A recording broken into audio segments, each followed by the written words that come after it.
What's up everybody? My name's Dan Ahn. Welcome to Ahnestly. The Cloud Couch craze has been absolutely nuts. This thing looks really cool, looks super sleek, modern, low to the ground, but nobody wants to pay Cloud Couch prices because the rent is too damn high. So a bunch of companies started creating their own version of the Cloud Couch, calling it the Cloud Couch Dupe. This one here is from a company called Sofatica, and this is a sponsored video, but as always, like with any sponsored video, I'm gonna be breaking down the pros and the cons of this product. Let's get honest. I want to start with the unboxing and assembly because I think this is where a lot of the cost savings for the Sofatica Cloud Couch comes from compared to the real one. Now, when you get it, you get a nice Sofatica branded box and it comes in a nice rectangular shape, and you're kind of wondering like, wait a minute, couches aren't rectangular, so what's going on here? Well, it's a bit of a logistic marvel at how they did this, but it is not for the faint of heart because there is quite a bit of assembly required as well as a bit of muscles, which I don't have, so my editor had to help me. So as soon as you pull out the main piece, what you realize is that is the base of the couch, and then every other piece of the couch is actually inside of that base. There are some cushions in there you need to pull out, and then the side arm and the backrest, depending on which piece you're pulling out, are all going to be inside of that base piece as well. Everything is packaged really nicely and protected pretty well so that there's no risk of tearing or cutting as you remove things, and the cushions are vacuum sealed, which is what allows them to compress it so much to fit into such a tiny space. Once you get the armrest and the backrest out, or just the backrest if you're dealing with the middle piece, there are gonna be stickers that are on the base that denote like, hey, this is where that armrest goes. If you peel those back, you're gonna see a hole, and inside of that hole is actually like a female piece that you shove down, and if you shove it into that hole, it receives it, and that is pretty much assembled. Like there is no tool for this piece, so you just push it down, the backrest, the armrest, and then after that, there is a cover that you need to put on. This also can be a little bit confusing. I am spatially challenged. I'm not great at figuring out spaces and shapes and stuff like that, so my editor, again, had to help me here, but I promise if you take a deep breath and step back, it's not that difficult to do.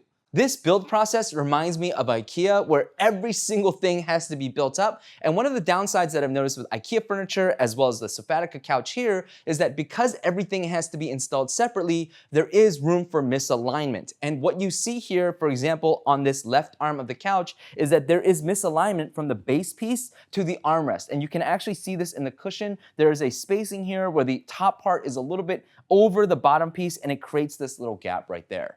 After you're done putting the covers on, you do need to turn the couch upside down and cut into the mesh at the bottom. This is so that you can attach the feet for the couch as well as the connecting mechanism that goes between each piece. To secure the couch pieces to one another, you just slide them in, you get a nice couple satisfying clicks, and voila. In terms of features, I mean, it's a couch. It doesn't have that much going on. If you choose to get an Ottoman, this thing is massive. Like this Ottoman is huge. I'm 5'6". I know I'm not the biggest guy in the world, but I could easily take a nap on this thing really easily. This thing is really comfortable, really soft as well. But what's really nice about this thing being so huge is the fact that it's got a ton of storage. So you can lift it up like this, and it's got a nice easy lift as well. It's also got a soft close, so if you were to push it down, it just closes nicely like that. And if you were to lift it about halfway up, it stays open like this, so you're not at risk of, this thing falling on your child if you have one of those, I guess you could fit a child in there as well too if you really wanted. They say this is a 3-seater couch, but this thing is massive. You can easily fit 4 to 5 people on here. I'm 5'6", 165 pounds, and you can see how little space I take up on this thing. It's also modular, which means that if you wanted to add more pieces or turn it into an L couch in the future, you could do that easily. It also comes with 2 throw pillows, one over here and one on that end. It's the same color, same fabric, same feel as the other cushions on the couch. The fabric on this couch is kind of like if linen and boucle had a baby, this is what it would feel like. It's soft to the touch, and if I put more sensitive areas like my wrists or my neck on it, I'm not gonna do well, okay, I'll do it a little bit, but if that messes the mic, I apologize. It doesn't sting, it doesn't burn those areas, it feels pretty nice to the touch.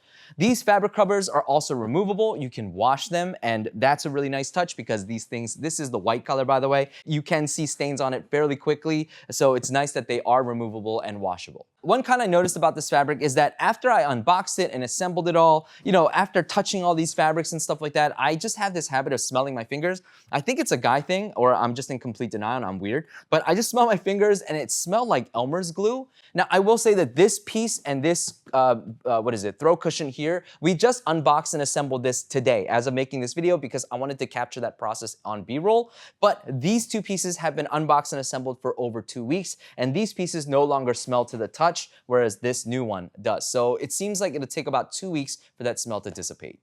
Another con that I noticed is that this fabric seems to allow feathers out. I don't know if I would say easily, but it lets them out. So in the time that I've had these two pieces out, it's been about 3 weeks, I noticed about 3 feathers coming out. There's one right here, which I haven't bothered pulling out so we could show in B-roll. And then on this new piece over here, there are 2 feathers that are sticking out of this fabric right now. Moving on to the couch cushions, this is the 1.0 original cushion, not the more premium version that Sofatica offers. And in this version, the seat cushions here, this thing is not reversible. So if you lift this up, you're gonna actually see this gray portion down here, which clearly makes contact with the bottom. You can't flip it over. But the backrest cushions, all of these are reversible. They're the same color on either side, and you can flip them if you start to feel like they're starting to, get indented in the middle. Sofatica claims that these are 100% goose down feathers. Now, I will say I was a little bit worried about the density of the cushion because of that, but I'm happy to report that despite its thinness, right? Like, look how thin this cushion is. There is a surprising amount of density on this cushion. Now, it's soft. Like, it's definitely on the softer side. I have a pretty firm leather couch inside of my other studio space, and it's pretty firm. Compared to that, this is really soft, but it's so dense that when I really just slam down onto this, I'm 165 pounds and I'm like really slamming down. I can't feel the bottom. So pretty shocked at how dense this thing is, despite how thin it is. Now, when it comes to the backrests also have a surprising amount of density, and it's also quite fatter and thicker compared to the seat cushion. This is something that I personally really like because whenever I look at Cloud Couch Dupes, they're all kind of like flopping over like this onto the back, and I hate that look. Like, it looks like the couch is dying. I don't know why people like that, but I do appreciate this look much better because not only is it low to the ground, but it also sits up high despite its backrest being very low. And this is actually the reason why I like this backrest being so dense. It's because when I put it here like this, and I sit back onto the couch, I'm not like flying over the backrest. It's so dense that I'm able to sit right here like this, and I don't feel any kind of like push over into the back. Now, I'll talk about the seat depth in just a minute, but let me finish up here really fast. Even when I scooch all the way back and I've got more of my upper back here, even then, like, I'm really like pushing into the top here, and you can see I'm not flying over. I don't need an extra cushion on the bottom to hold me upright. This backrest is dense enough to keep me upright like this, even when I'm pushing over the top of the back. And again, you see how low this backrest is. So huge, huge plus for this backrest cushion density here. I went ahead and cut open the backrest cushion to see what the filling looks like, and it's actually a majority of cotton with some feathers inside. That's actually different than what's stated on the website, and it's something that I thought you all should know. But everything I said up to this point does not matter if this couch isn't comfortable. So the question is this couch comfortable? And I would say, for the most part, yes. When I sit inside the couch, this seat cushion is pretty deep that if I want to sit with my feet on the ground, I actually have probably about a good 6 to 7 inches back here remaining so that I'm a little bit more slouched on the back. And again, more of my pressure is on the top part and I'm not flopping back because again, the dense backrest cushion here. But if I were to scooch all the way back like this and be really back, not only do I have the Kevin Hart legs where my legs angle like this, but this also feels pretty comfortable as well. Again, I'm not flopping and flipping over here and it feels really good. The seat here, the seat cushion does feel like it's catching me. Again, it's got nice a bit of density. It does seem like this is not that appealing though. Like when I sit, the curb appeal of this front edge doesn't look that good, but I mean, who cares if the couch is comfortable, right? When it comes to laying down on the couch, laying down also feels really good, but it's really kind of surprising because even though this seat cushion is pretty deep, when I lay down on the couch like this, I actually feel like I don't have a ton of depth inside of this couch. So I definitely recommend if you're laying down, you lift these couch cushions off and you give yourself an extra like 6-7 inches of depth so that you don't feel like you're ever at risk of falling off the couch. In terms of is it comfortable when laying down, I would say because it's so like cushy, it's so soft, it's not as comfortable for me. I'm somebody who prefers a much firmer surface when it comes to taking naps, when it comes to laying down. When it comes to laying down, it feels great. But when it comes to taking a nap, I would much prefer a more firmer cushion when it comes to laying and taking a nap on a couch though.